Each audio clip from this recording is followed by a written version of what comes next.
देखिए PSC fifth semester math online प्रचार के लिए थोड़ा बता रहे हैं। इसमें 2 किताबें हैं, नंबर थ्योरी, गेम थ्योरी। ये दोनों किताबें हम कृष्णा प्रकाशन से पढ़ाते हैं। अब हमारा यूट्यूब चैनल बना हुआ है, इसमें कुछ वीडियो पड़ी हुई हैं। अब वीडियो तुम पढ़ के देखो, अगर तुम्हारे पढ़ाई समझ में आती है तो तुम हमारे एप्लीकेशन से जुड़ सकते हो। एप्लीकेशन से जुड़ने का प्रोसेस ये है, ये हमारा व्हाट्सअप नंबर है 7456813684। इस पर नेम, क्लास, कॉलेज का नाम भेजोगे, क्लास भेजो, कॉलेज का नाम भेजोगे, हम तुम्हें अपने एप्लीकेशन से जोड़ देंगे। अगर पढ़ाई तुम्हारे समझ में आए तो तुम्हें फ़ीस भी पे करनी पड़े। उसका प्रोसेस ये है, व्हाट्सएप पे मैसेज डालोगे, पूछोगे सर फीस कितनी है, हम तुम्हें फ़ीस बता देंगे। फ़ीस बताने के बाद फीस तुम पे करोगे, सारी वीडियो तुम्हारी पेपर तक रोकेंगी। ठीक, बस इतना ही बताना है। अब आगे शुरू करते हैं।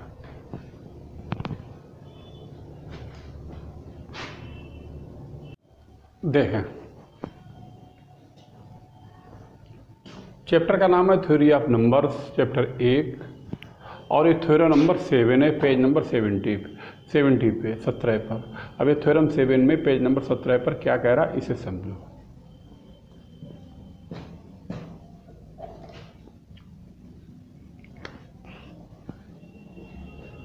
अब इसमें ये कह रहा है इफ ए बराबर b q plus r then prove that a b बराबर बी आर के प्रूव करना है। जो ए बी है वो बी आर के बराबर है, ये हमें सिद्ध करना है। अब इसे कैसे निकालेंगे वो हम तुम्हें निकालना बता रहा है। ए बी बराबर बी आर हम किस तरह से प्रूव करते हैं। ठीक है, अब इसमें जो ए बी है, जो ए कामा बी है, इसको हम कुछ मान लेते हैं। मान लिया ए बराबर हमने डी के मान लिया, ए कामा बी बराबर डी हो गया। और जो हमारे पास बी आर है इसको भी कुछ मान लेते हैं, तो लिख लेते हैं एंड बी कामा आर, और ए बराबर हम मान लेते हैं ई के, ये मान लेते हैं ई के। लिखेंगे now b have to show that d बराबर ई। अब हमें क्या शो करना है, डी किसके बराबर है, ई के बराबर। भाई ए बी बराबर बी आर के सिद्ध करना है, तो ए बी बराबर बी आर होगा तो डी बराबर ई के हो जाएगा। अब लिखो now b have to show that d बराबर ई, और हमें सिद्ध करना है डी किसके बराबर है, ई के। जब ए कामा बी ए बराबर डी के है, ए बराबर डी के है, तो इसका मतलब क्या हो गया, d divisible a d divisible b. इसका मतलब हो गया d divisible a and d divisible b. बात समझ में आई? इसका मतलब ये हो गया।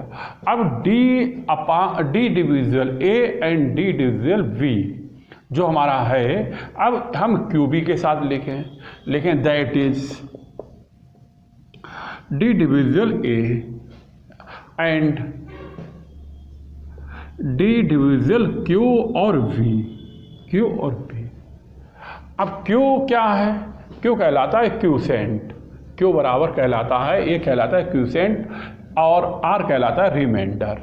तो इसका मतलब ये हो गया, अगर डी डिविजल ए के है, डी डिविजल क्यू बी के है, तो जो डी है वो डिविजल हो जाएगा ए माइनस क्यू बी के, ए हो जाएगा ए माइनस क्यू बी के। अब ए माइनस क्यू बी किसके बराबर होगा, जैसे ए बराबर जो है वो है बी और क्यू प्लस आर के, तो ए माइनस बी क्यू जो है वो बराबर किसके हो जाएगा, आर। इसका मतलब डी डिविजल किसके हो जाएगा, आर के। बात समझ जाए? सो डी जो है वो क्या है, is common divisor of B and R. ये बी और आर का डी जो है वो कॉमन डिवाइजर है। लेकिन so D is common divisor, so D is a common divisor of B and R, B और आर का एक कॉमन डिवाइजर है। That is D divisible E क्या है, ए इज जीसीडी यानी greatest common divisor of B and R है। E is GCD GCT का मतलब है ग्रेटेस्ट कॉमन डिवाइज़र। आप B एंड R है, आप B एंड R है। बात कुछ समझ में आ रही है? अब लिखिए सिमिलरली,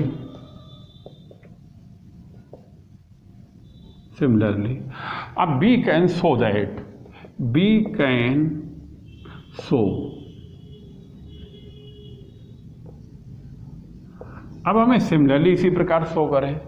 अगर E डिविजिबल D के है, सो मान लो A कर रहे हैं, E डिविजिबल D के है, तो नाउ एज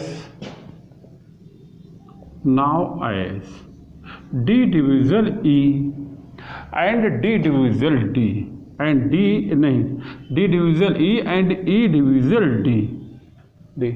इसका मतलब हो गया जो D है वो किसके बराबर होगा? E के। और D अगर E के बराबर है, D बराबर अगर E के है, तो अगर D बराबर E के है तो D बराबर किसके है? AB। और E बराबर किसके है? BR के। ये है BR के, और A यहाँ पर क्या करा रहा है? प्रूफ करा रहा है। लिख लो इसे, फिर चलो हम आगे वाली 8 कराई जाए।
लिख लो, बता देखो,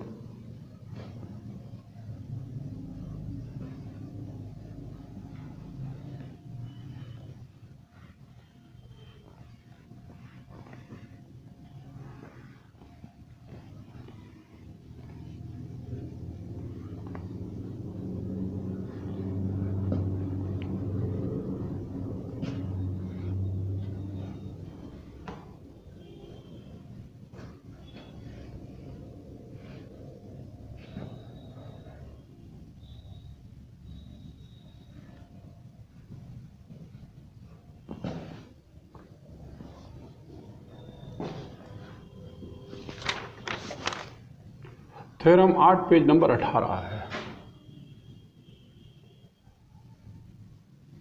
पेज नंबर 18। क्या लिखा हुआ सुनो, if a comma b, if a comma b, bracket नहीं है,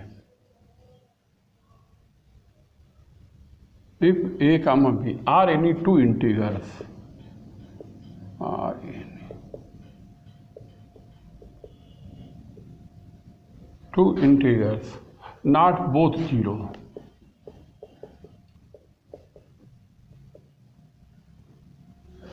not both 0, and k is any integer,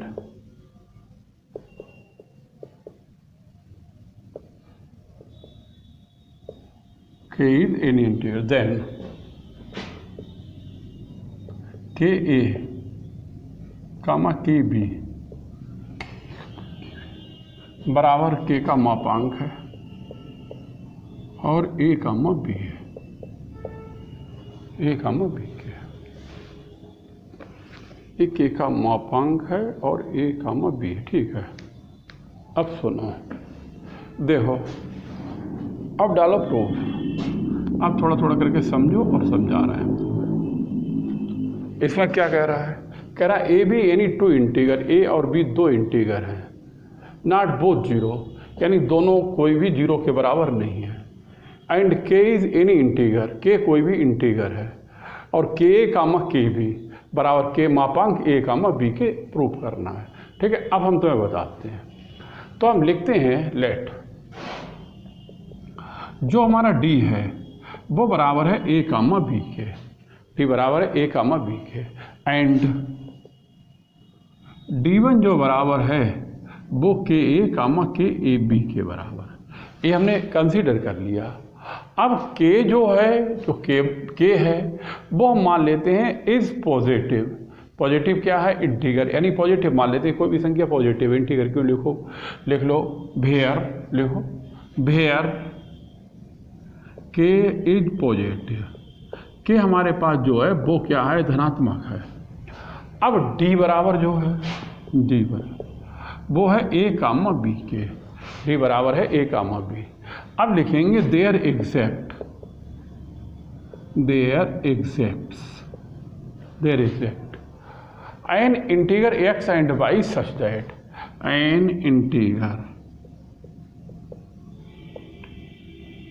x and Y such that, X and Y such that. अब डी बराबर जो है वो हमारा हो जाएगा A X plus B Y, D बराबर A X plus K B Y हो गया। अब यहाँ पर इसको मल्टीप्लाई करें, लिखें मल्टीप्लाई बाई के। अब इसको हम के से मल्टीप्लाई करें तभी ए बन जाएगा डी के, ए एक्स के और बी बाई के, तभी ए बन जाएगा ए। अब ए एक्स के बी के बाई, इसको हम किसी के बराबर मान लें, मान लो हमने क्यू के बराबर मान लिया। अब लिख लें यहाँ पे लेट ए एक्स के बी बाई के बराबर हम मान लें इसको क्यू के, तो यहाँ पर ए बन जाएगा डी के बराबर किसके हो जाएगा? क्यू के, ये हो जाएगी क्यू के। अब डी के जो है इसको अगर हम डी वन के बराबर, जैसे ए एक्स के बी वाई के, इसको हमने के बराबर मान लिया, के ना मान के कुछ और मान लो, डी वन में भी मान लो, क्योंकि ये दोनों कोफिशिएंटों में निकालना है डी वन, ऐसे समझो इसको। ऐसा कर लेते हैं, ए एक्स प्लस के वाई है, ए एक्स प्लस के वाई, इसको हम डी, जैसे के अगर कॉमन ले ए एक्स प्लस बी वाई हो जाएगा और ए एक्स प्लस वाई बराबर किसके है? डी के, तो ए हो जाएगा के डी, तो के डी ना मान के डी वन क्यू मान लेते हैं, ये डी वन क्यू मान लिया, तभी ए बन जाएगा यहाँ पर डी वन और क्या हो जाएगा? क्यू, डी वन हो जाएगा और क्यू हो जाएगा। अब जो यहाँ पर लिखा जाएगा इससे डिविजुअल वाला रिलेशन, वो क्या आएगा? डी वन डिविजुअल क्या आएगा? डी के, और इसको डाल दें इक्वेशन नंबर 1, इक्वेशन 1 डाल दें। अब लिखें and also d divisible a comma d divisible b बराबर क्या हो जाए? बराबर डी के डिविजुअल ए के हो जाएगा, एंड डी के डिविजुअल वी के हो जाएगा, ये हो जाएगा बी के। अब जो हमारा डी के है ये क्या है? कॉमन मल्टीप्लाई आप के एंड के बी, ए के और बी के में है। अब लिखते हैं डी के, ये क्या? Is common multiple, is common multiple of, ये कॉमन मल्टीपल ऑफ ए के एंड के बी, के एंड के बी। अब यहाँ पर के बी जब कॉमन मल्टीपल है तो इसको हम क्या लिख सकते हैं?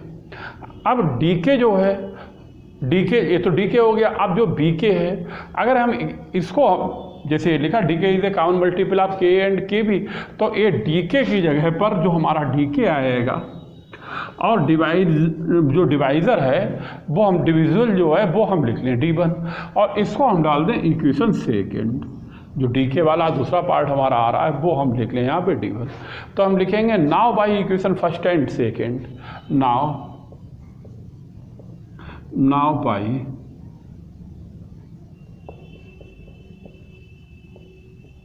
इक्वेशन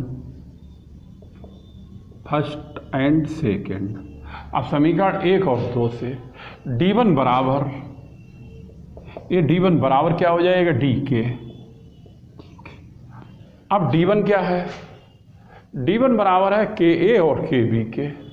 ये है के ए कामा के बी के।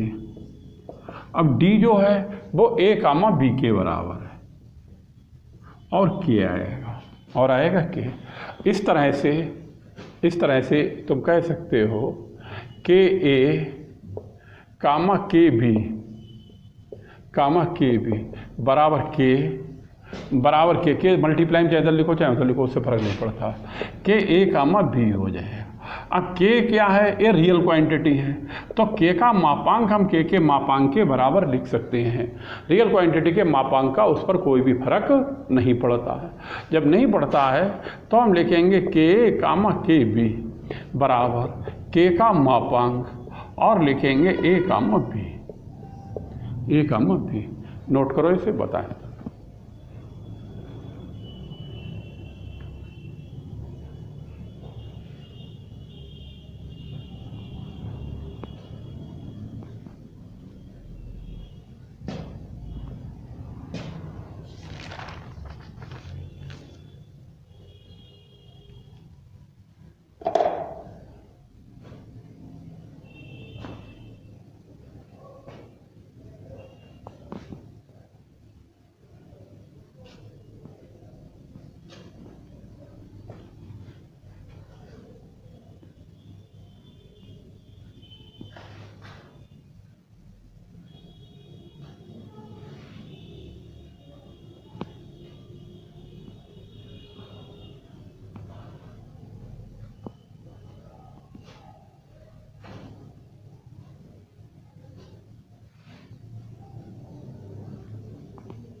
देखें,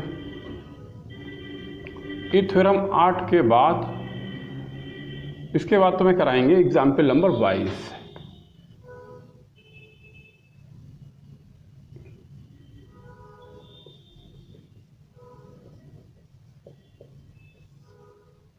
पेज 19 पे। अब इसमें कह रहा इफ ए कामा बी बराबर डी के है, then prove that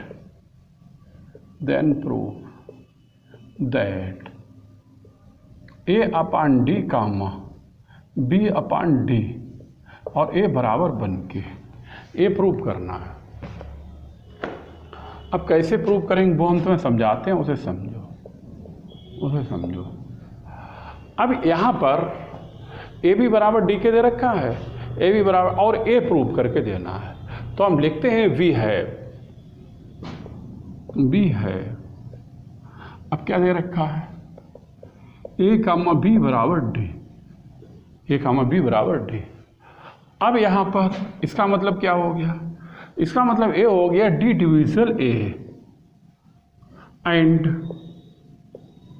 D divisible b, d divisible a d divisible b. अब लिखेंगे देयर एग्जैक्ट,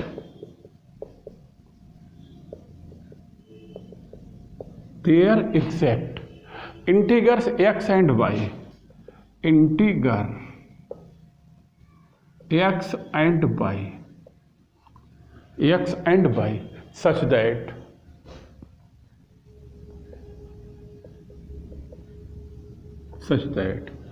अब डी डिविजल जब ए के है तो हम लिख सकते हैं ए बराबर डी एक्स, इसको डाल दें इक्वेशन फर्स्ट। अब वो डी डिविजल वी के है तो हम लिख सकते हैं बी बराबर डी वाई, और इसको डाल दें इक्वेशन सेकेंड, इसको डाल दें इक्वेशन सेकेंड।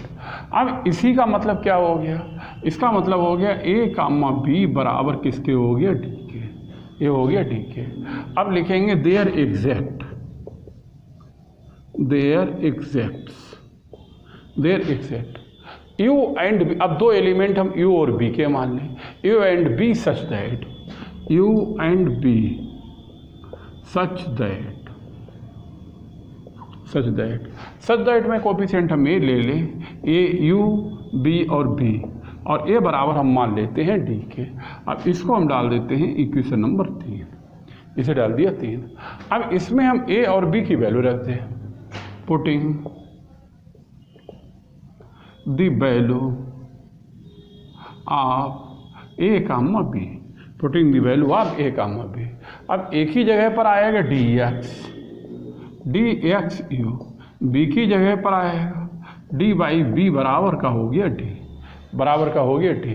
अब इसको हम डी से डिवाइड कर दें, अब लिखें डिवाइडेड बाई डी, तो एक्स यू और बाई बी, और ए बराबर किसके हो जाएगा, बन के। अगर एक्स यू बाई बी बराबर बन के है तो इसका मतलब दूसरा ए है एक्स कामा बाई बराबर किसके हो गया, बन के। और इसको हम डाल दें इक्वेशन नंबर 1, इसको डालें इक्वेशन 1। अब लिखें बाई इक्वेशन फर्स्ट, और फर्स्ट क्या है, ए बराबर है डी एक्स के, ए बराबर है डी एक्स के। अब एक्स बराबर यहाँ पर कितना हो जाएगा, ए हो जाएगा ए अपॉन डी। अब लिखें बाई इक्वेशन सेकेंड, इस लिखें 2 से, बी बराबर है डी बाई, तो बाई बराबर बी अपॉन डी के हो जाए, ये हो जाएगा बी अपॉन डी के। अब एक्स और बाई की वैल्यू हम इक्वेशन 4 में पुट करते हैं। अब ए इक्वेशन 1 नहीं है, इसको डाल दो 4। अब लिखें putting x comma y in equation 4, अब फॉर्म रखें। सबसे पहले एक्स है, एक्स की जगह पर आएगा ए अपॉन डी, इसके बाद वाई है, ए आएगा बी अपॉन डी, और ए बराबर है बन के, ये बराबर है बन के। ए प्रूव करा रहा, नोट कर लो, उतारो इसे, बताएं फिर आगे।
उतार लो, फिर एग्जाम्पल 23 कराई जाए तो मैं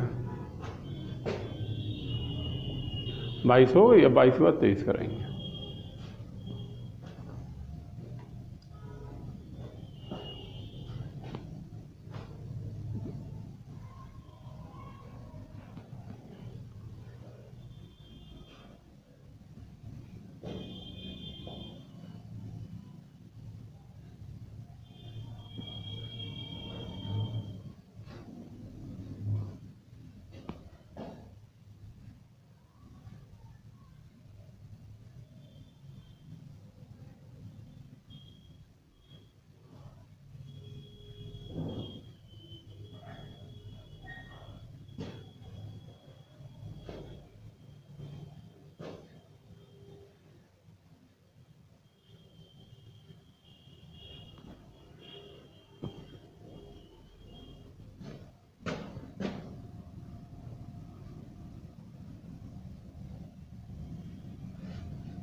ठीक, बताएं 23।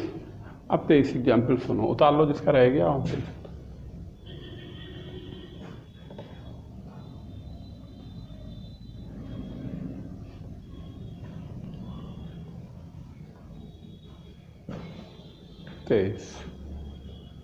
तेईस में ये कह रहा है if C डिविजल A comma C डिविजल B, सी डिविजल ए और सी डिविजल बी, यह है एग्जाम्पल नंबर 23। ठीक, अब ए दे रखा है ए अपान सी और बी अपान सी बराबर 1, देन प्रूव दैट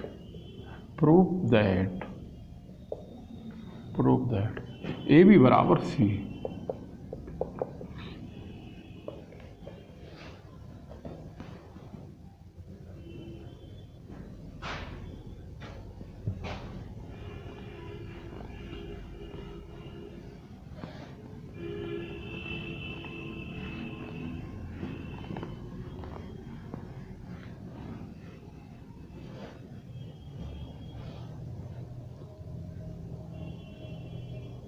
अब सुनो,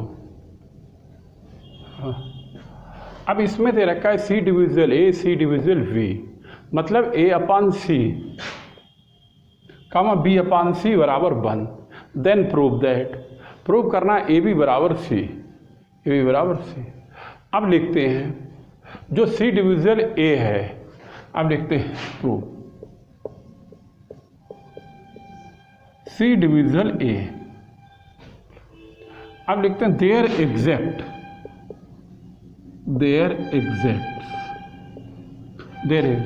एन इंटीगर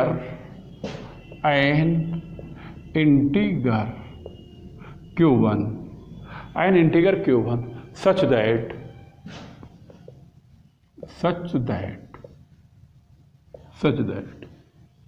A बराबर सी Q1 और इसे डाल दें इक्वेशन फर्स्ट। अब सी डिविजन अगर हम बी के लिखते हैं तो लिखेंगे देयर एग्जैक्ट, ये हमने यहाँ पर लेट कर लिया, समझो देयर एग्जैक्ट एन इंटीगर। अब दूसरा इंटीगर हम मान लेते हैं Q1 ना मान के ऐसा कर लेते हैं, इसे A1 मान लेते हैं, तभी यहाँ पर A1 हो जाएगा। एक को हमने A1 मान लिया, एक को मान लेते हैं B1, integer B1 such that B बराबर सी और B1, ये इक्वेशन नंबर 2 की हो जाए, ये इक्वेशन 2 हो जाए। अब लिखेंगे देन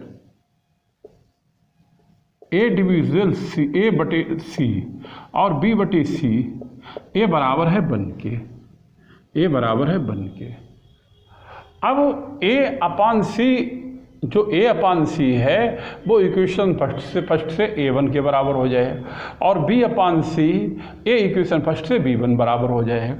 इधर लिख देते हैं by equation first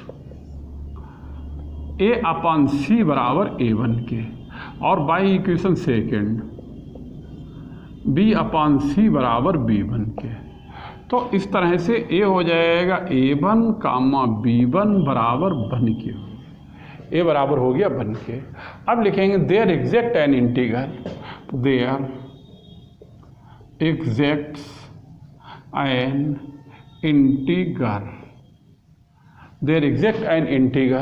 x and y such that अब इंटीगर यहाँ पर कौन कौन से ले, ए है, एक तो A1 मान लिया, एक B1 मान लिया है, तो लिखेंगे A1 ax plus B1 y और ए बराबर हमने मान लिया 1 के। अब इसको मल्टीप्लाई हम सी से करें, मल्टीप्लाई बाई सी से करें तो ए हो जाएगा A1 ax c B1 y और c बराबर का हो गया c। अब इसमें A1 और B1 की यहाँ पर वैल्यू रखें, या वैल्यू ना रखें तो ऐसा कर लें, CA1 एक साथ लिख लें, ये CA1 एक साथ लिख लिया x, और C और B1 एक साथ लिख लें, और y बराबर का हम कर दें C, बराबर का कर दें C। ये AC1, ये वाला A और C1 इसको हम A मान लें तभी AX, और BC1 इसको हम मान लें BY, और A बराबर किसके हो जाएगा C, किससे हो जाएगा, y इक्वेशन फर्स्ट और y इक्वेशन सेकेंड। अब फर्स्ट में क्या है, ए लिखा हुआ है AC1, A1C है भाई, ये है A1C और A है B1C, सही है। इक्वेशन फर्स्ट से देखो, फर्स्ट में CA1 A बराबर हो गया 1 के, और CB1 A बराबर किसके हो गया, B के। लिख दें यहाँ पर by equation first and second, first और सेकेंड, AX प्लस BY बराबर C के। अगर AX प्लस BY बराबर C के है तो इसका मतलब हो गया A कामा B बराबर किसके हो गया, C के।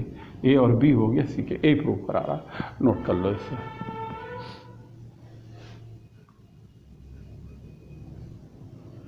ठीक है, उतार लो इसे।